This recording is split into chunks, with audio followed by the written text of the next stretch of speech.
السلام علیکم students, how are you all? Hope you are all fine. چلیں آج کا سبق شروع کرتے ہیں. Without any feedback. آپ مجھے کوئی فیڈ بیک نہیں دے رہے. آپ کا پیریڈ جو ہے وہ ہے 5واں اور سبق ہے صوتی آلودگی. پڑھائی کے ساتھ مشکل الفاظ کریں گے آپ. صفحہ نمبر 56 سے سٹارٹ کریں. 50 اور 6 56. اوکے. نیلوفر اپنے پڑھائی کے کمرے میں بیٹھی امتحان کی تیاریوں میں مصروف تھی. ٹھیک ہے. اتوار کا دن تھا. اس کے چھوٹے بھائی عادل کا اسکول بند تھا. وہ گھر پر ہی کھیل کود میں مگن تھا، یعنی مصروف تھا. ان کے امی ابو گھر کا سامان خریدنے بازار گئے تھے، اس لیے عادل کو موج مستی کی آزادی مل گئی تھی. موج مستی مطلب آرام سے مزے کرنا، کسی بھی چیز سے، اپنے پسندیدہ کام سے لطف اندوز ہونا. اس نے ڈرائنگ روم میں رکھے ریڈیو کو اونچی آواز میں بجانا شروع کر دیا اور موسیقی کی دھن پر خود بھی زور زور سے گانے اور تھرکنے لگا. تھرکنے مطلب ڈانس کرنے لگا. اور موسیقی کی دھن، موسیقی کی آواز یعنی میوزک. ٹھیک ہے.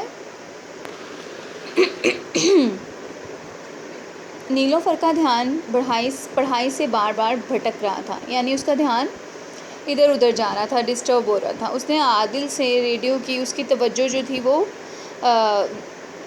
اس میں خلل پڑ رہا تھا. اس نے عادل سے ریڈیو کی آواز کم کرنے کو کہا، لیکن عادل اپنی دھن میں مست تھا، یعنی وہ اپنے ہی مزے میں تھا. اپنے ایک جو اس کی لگن تھی اس میں جو تھا بالکل مصروف تھا، اسے پتہ ہی نہیں تھا. اس نے نیلوفر کی ایک نہ سنی. نیلوفر غصہ پی کر رہ گئی. جیسے ہی اس کی امی بازار سے لوٹیں واپس آئیں، نیلوفر نے عادل کی حرکت ان کو بتائی. امی نے غصے سے عادل کو آواز دی. عادل بھیگی بلی بنا امی کے سامنے حاضر ہوا. بھیگی بلی محاورہ ہے، یعنی کہ بلی کے اوپر پانی ڈالیں تو وہ کس طرح پانی سے بہت زیادہ اوائڈ کرتی ہے اور ڈرتی ہے پانی سے. تو جب وہ بھیگنے سے بہت بچتی ہے، بھاگ جاتی ہے. تو اسی طرح سے عادل بھی ڈرتا ہوا اپنی امی کی طرف پہنچا. امی نے اسے ڈانٹتے ہوئے پوچھا، اونچی آواز میں ریڈیو کیوں بجا رہے تھے؟ عادل نے کوئی جواب نہ دیا، چپ چاپ بت بنا کھڑا رہا. چپ چاپ بت بنا مطلب بالکل خاموش، بتوں کی طرح، جیسے جان نہیں ہوتی اس طرح وہ بھی کھڑا رہا. اتنے میں ابو نے معاملے کو سمجھتے ہوئے عادل کو آواز دی اور اپنے کمرے میں آنے کو کہا. عادل جی ابو ابھی آیا کہہ کر ابو کے کمرے میں داخل ہوا. ابو نے عادل کو اپنے پاس بٹھا کر پیار سے سمجھاتے ہوئے کہا، بیٹے وہ آپ بڑے ہو رہے ہو، چوتھی جماعت میں جا چکے ہو. آپ کو یہ معلوم ہونا چاہیے کہ تیز اور اونچی آواز سے شور و غل بڑھتا ہے. شور و غل مطلب آس پاس کے جو شور ہوتے ہیں وہ. ٹھیک ہے. اور صوتی آلودگی پھیلتی ہے، جس سے ہمارے کانوں اور دماغ پر برا اثر پڑتا ہے. عادل بولا، ابو یہ صوتی آلودگی کیا ہوتی ہے؟ ابو، بیٹے صوت کے معنی آواز کے ہوتے ہیں اور آلودگی کے معنی گندگی کے، یعنی اونچی اور تیز آواز سے پیدا ہونے والی گندگی کو صوتی آلودگی کہتے ہیں. عادل، تو اس سے ہمیں کیسے نقصان پہنچتا ہے؟ بیٹے ہر طرح کی آلودگی سے نقصان پہنچتا ہے. جیسے فضائی آلودگی سے ہوا گندی ہوتی ہے، اور جب ہم گندی ہوا میں یعنی کہ گندی ہوا میں سانس لیتے ہیں تو کئی طرح کی بیماریوں کے شکار ہو جاتے ہیں.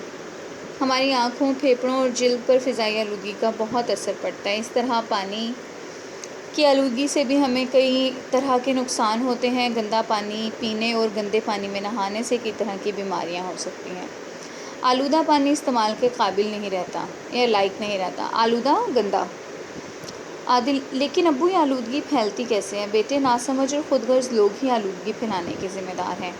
خود غرض جو صرف اپنا بھلا چاہتے ہیں. دراصل قدرت نے ہمیں زندہ اور صحت مند رہنے کے لیے صاف ہوا، پانی، پیڑ درخت اور پرسکون فضا کی نعمت سے نوازا ہے. یہ سب مل کر ہماری زندگی کو صحت مند اور خوشگوار رکھنے کے لیے بہتر ماحول پیدا کرتے ہیں.